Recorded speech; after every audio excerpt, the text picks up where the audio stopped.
Ambad police ठाण्याच्या गुन्हे शोध पथकानं घरफोडी आणि चोरीच्या 3 गुन्ह्यांची यशस्वी उकल करत 2 पुरुष आणि एका महिला आरोपीला अटक केली असून त्यांच्या ताब्यातून 8,20,000 रुपयांचा मुद्देमाल जप्त केला. ही कारवाई पोलीस आयुक्त संदीप कर्णिक, पोलीस उपायुक्त किशोर काळे, सहाय्यक पोलीस आयुक्त सचिन बारी आणि वरिष्ठ पोलीस निरीक्षक जगवेंद्र सिंग राजपूत यांच्या मार्गदर्शनाखाली करण्यात आली.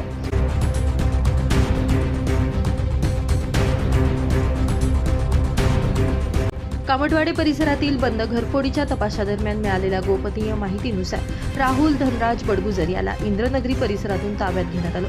त्याच्याकडून सोन्याचे दागिने आणि रोख रक्कम असा एकूण 5,19,000 रुपयांचा मुद्देमाल जप्त करण्यात आला. चौकशीत त्यानं डीजीपी नगरातील आणखी एक घरफोडी केल्याची कबुली दिली आहे. दुसऱ्या प्रकरणात नंदिनी दिनेश हानवते हिला अटक करण्यात आली आहे. तिच्याकडून आणि तिचा मावस भाऊ संतोष रामचंद्र कांबळे यांच्याकडून 20.50 ग्रॅम वजनाची सोन्याची चेन किंमत 3 लाख रुपये जप्त करण्यात आली.